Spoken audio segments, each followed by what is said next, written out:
तमाम रूहानी अमराज और मसाइल के हल के लिए पीर महमूद उल हसन तौहीदी चैनल को सब्सक्राइब कीजिए। बिस्मिल्लाहिर्रहमानिर्रहीम। अल्हम्दुलिल्लाहि वहदा वस्सलातु वस्सलामु अला मन ला नबिय्य बअदा वला रसूल बअदहु वला मासूम बअदा। अम्मा बाद। मोहतरम भाइयों और बहनों, अस्सलामु अलैकुम वरहमतुल्लाहि वबरकातुहू। पूरे कुरान का खुलासा इन तीन अल्फाज के अंदर है। पूरे कुरान का खुलासा जो है ये सिर्फ तीन लफ्ज़ हैं। जिसने इन तीन लफ्ज़ों का अमल कर लिया उसने समझें कि पूरे कुरान पे अमल कर लिया। उसको दुनिया और आखिरत की सारी बरकतें, सारी खैरें, सारे ख़जाने मिल गए। पूरे कुरान का खुलासा ये तीन लफ्ज़ हैं। एक बहुत बड़े अल्लाह के वली गुज़रे हैं, हज़रत मौलाना अहमद अली लाहौरी रहमुल्लाह। यहाँ अंदरून शहर शेरावाला में उनकी मस्जिद थी। हमारे वालिद साहब अलैहिर्रहमा उनके मुरीद भी थे, उनके शागिर्द भी थे। और मियानी साहब में इनकी कब्र है। 1964 में इनका इंतकाल हुआ, 64 में। और बहुत बड़ा लाहौर की तारीख़ का इनका जनाजा था। और इनकी कब्र की मट्टी से कई महीने तक खुशबू आती रही। लोग मट्टी उठा के ले जाते थे, फिर दोबारा मट्टी डाली जाती, वो सारी मुअत्तर हो जाती। और उस दौर में ना कोई परफ्यूम थे, ना कोई इतने कोई जदीद टेक्नोलॉजी थी, ना कोई ऐसी स्प्रे थी कि किसी ने करके वो मट्टी को मुअत्तर कर दिया हो। ये अल्लाह के नेक बंदे थे और बहुत एहतियात के साथ उन्होंने ज़िंदगी गुजारी। और हराम हलाल का बहुत उनका अहतमाम था। बल्कि मुश्तिबा चीज़ जो हराम और हलाल के दरमियान होती है, मुश्तिबा चीज़, उससे भी इज्तनाब करते थे। दरसे कुरान देते थे और अपने घर से बुने हुए चने, कभी रोटी, कभी अचार, कभी गुड़ साथ लेके जाते थे। वहाँ भी खाना नहीं खाते थे, अपना खाना खुद खाते थे, साथ लेके जाते थे। तो हज़रत मौलाना अहमद अली लाहौरी रहमुल्लाह ने फरमाया कि अगर कोई मुझसे पूरे कुरान का खुलासा पूछे और मेरा एक पाँव प्लेटफार्म पर हो और एक पाँव मेरा ट्रेन के ऊपर हो, तो मैं दूसरा पाँव उठाने से पहले उसको पूरे कुरान का खुलासा बता दूंगा।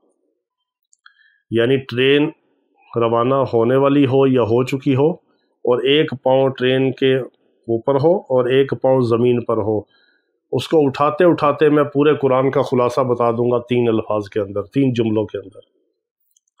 तो लोगों ने सवाल किया कि आप हमें इरशाद फरमाइए। तो उन्होंने फरमाया कि पूरे कुरान का खुलासा ये है कि अल्लाह रब्बुल इज़्ज़त को राज़ी करो इबादत से, रसूलुल्लाह सल्लल्लाहु ताला अलैहि वसल्लम को राज़ी करो इताअत से, और अल्लाह की मखलूक को राज़ी करो खिदमत से। यानी अल्लाह को इबादत से, रसूलुल्लाह को इताअत से और मखलूक को खिदमत से। तीन जुमलों के अंदर पूरे कुरान का खुलासा है। और हकीकत भी यही है।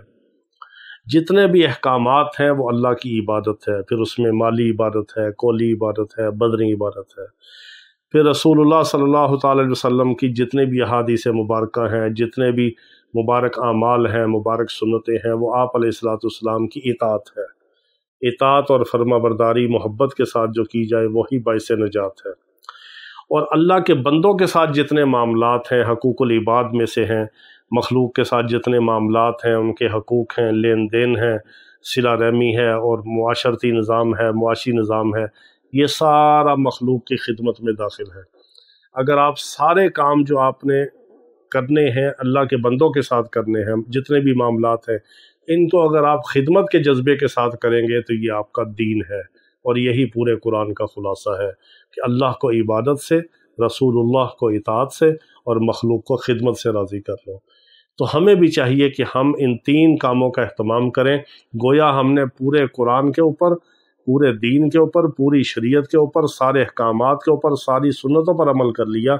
अगर हमने ये बड़े तीन काम कर लिए, सब कुछ इन तीन कामों के अंदर दाखिल है। तो अल्लाह रब्बुल इज़्ज़त हमें अपनी इबादत करने की तौफीक अता फरमाए जैसा उसका हक़ है, और हमें रसूलुल्लाह सल्लल्लाहु ताला अलैहि वसल्लम की इताअत और मोहब्बत करने की तौफीक अता फरमाए जैसा उनका हक़ है। और अल्लाह रब्बुल इज़्ज़त हमें मखलूक की ऐसी खिदमत करने की तौफीक अता फरमाए जैसा अल्लाह के बंदों का, अल्लाह की मखलूक का हमारे ऊपर हक़ है। अल्लाह रब्बुल इज़्ज़त तमाम बीमारों को शिफ़ाए कामिला अजला मुस्तमिरा अता फरमाए। वाखिर दावाना अनिल हम्दुलिल्लाहि रब्बिल आलमीन।